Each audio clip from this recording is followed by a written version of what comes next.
and South Korea boiled over into war, a South Korean military photographer captured a mass execution on film. It is gruesome evidence of the simmering feud that would tear the Korean peninsula apart. These North Koreans were captured while spying on the South.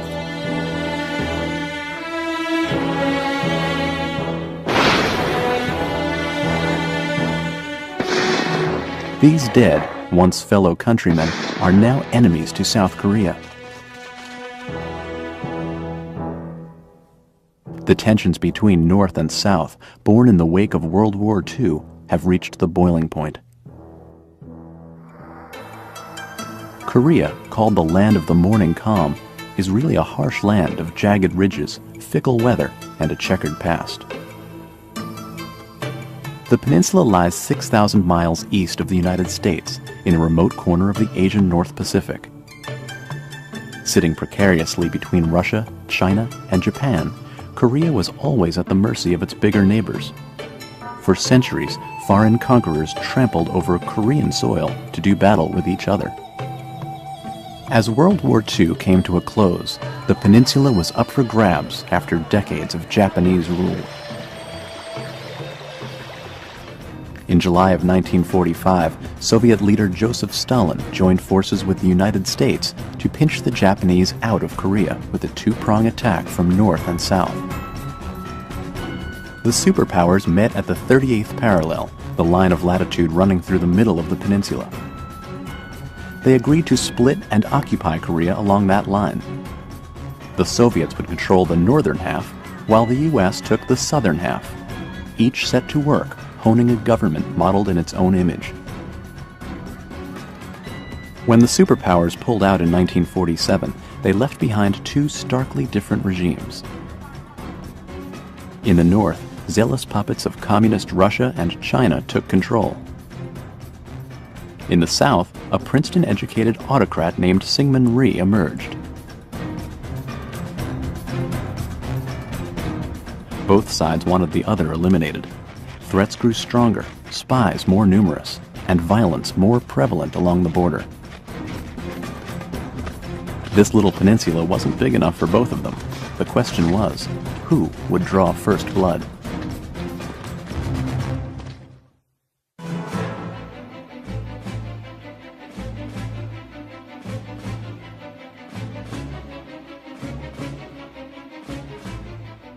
At 4 a.m. on June 25, 1950, the armies of North Korea stormed across the 38th parallel, hoping to crush the South in one overwhelming offensive.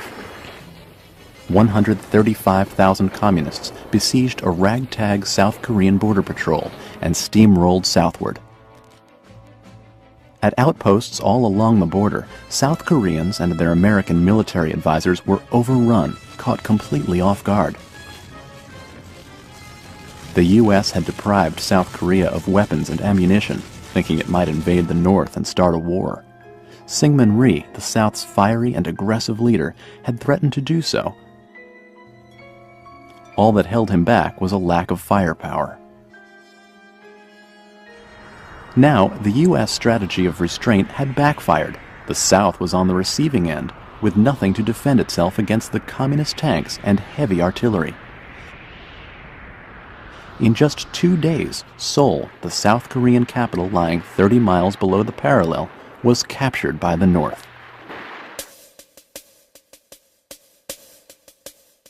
Terrified South Koreans rushed to escape the city. Roads leading south over the Han River were jammed with refugees and truckloads of equipment. But in fear of the communist advance, Southern officials ordered the bridges destroyed.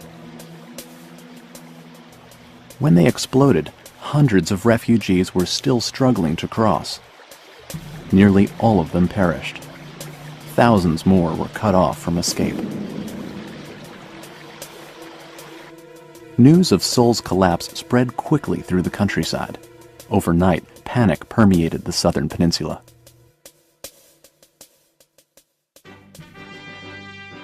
North Korea hoped the U.S. would look the other way and let the South be taken. But the American home front was being whipped into a frenzy over communist aggression. If South Korea fell to the Reds, Would Japan be next? Sensing public outrage, President Harry Truman immediately called for U.S. air and sea strikes against North Korean targets.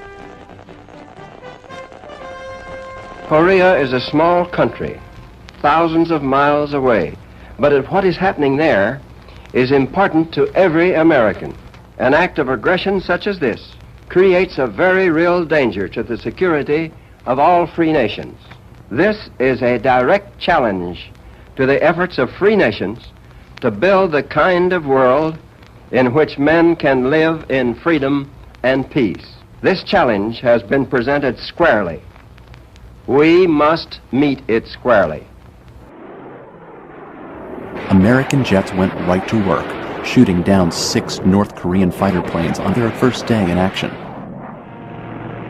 The Navy bombarded the enemy coastline from the sea.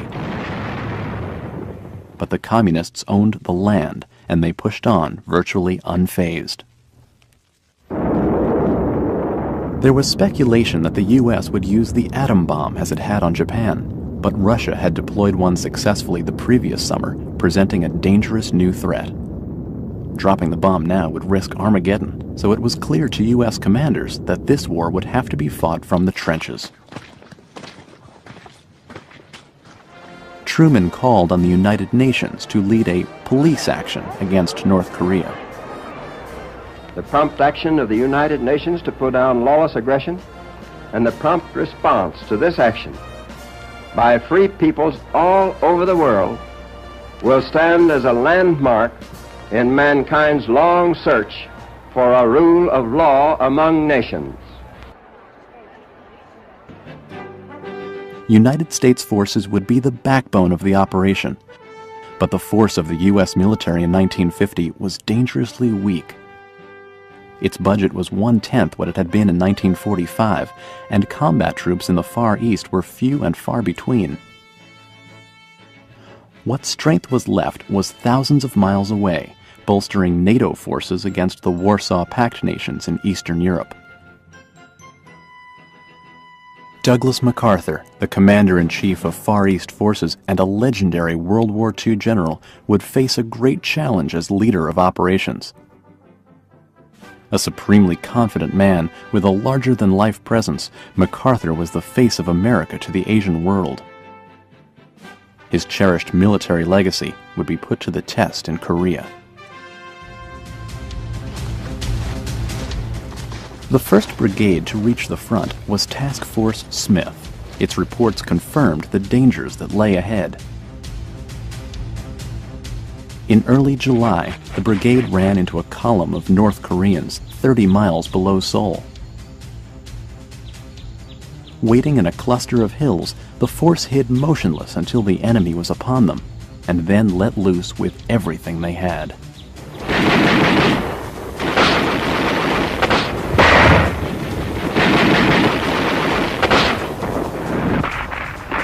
But the northern tanks were undeterred.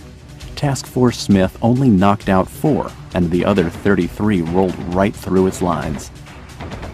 For the first of many times in the war, the Americans were trapped behind the enemy and had to fight their way out. Guys fell around me as mortar rounds zeroed in on us. One of my young guys got it in the middle. Oh, Jesus, the guy was moaning and groaning. There wasn't much I could do but pat him on the head and say, "Hang in there." Lieutenant Philip Day, Jr., Task Force Smith.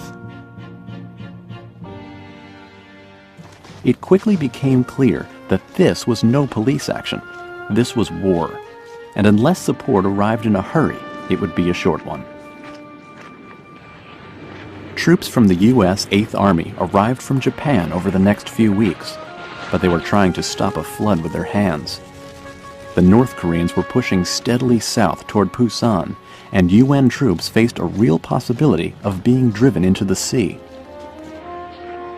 The first American strategy was to dig in along the front and set up blockades. But time and again, the North Koreans would move around them and block from the rear. Unit after unit was trapped in enemy territory. By July 20th, Only a small corner of South Korea was left to conquer. The United Nations was losing the race against time.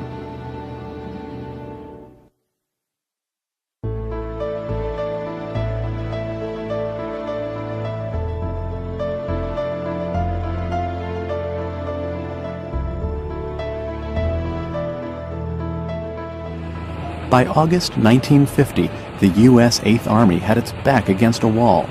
It had been pushed to within 65 miles of Pusan and Korea's southern shore. The last real natural barrier before Pusan was the Naktung River. A strong stand there would be crucial. But the UN line was dangerously shaky. A division of 3,600 men can comfortably defend a front the length of 100 football fields.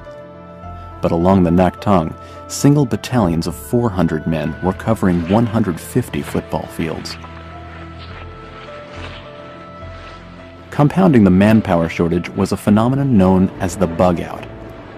In 6 short weeks, these men had gone from relaxing peacetime duties to the carnage of the front lines. Thousands had nervous breakdowns. This infuriated General Walton Walker, the field commander of the 8th Army, who reported directly to General MacArthur. Walker had been one of Patton's corps commanders in World War II. He was a no-nonsense Texan who didn't mince words. On July 29th, he issued a stand-or-die order. He told his subordinates, "If I ever see you back here again, it had better be in a coffin." Walker's troops faced hostility no matter which way they turned. They had to rely on their only advantage, firepower, to keep them alive.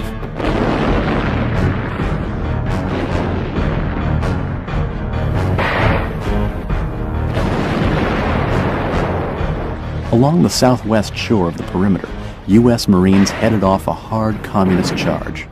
Overhead, Marine corsairs tore up the enemy line, destroying vehicles and supply lines.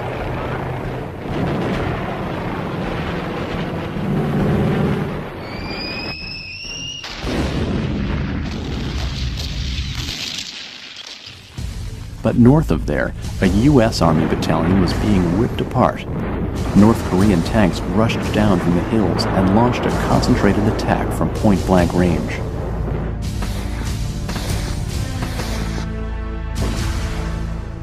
The Americans lost all of their equipment, suffered 160 casualties, and were quickly overrun. The battleground was nicknamed Bloody Gulch. Further upstream, the Communists found a gap in the UN line and exploited it. During the night, they crossed the Naktung and easily captured No Name Ridge.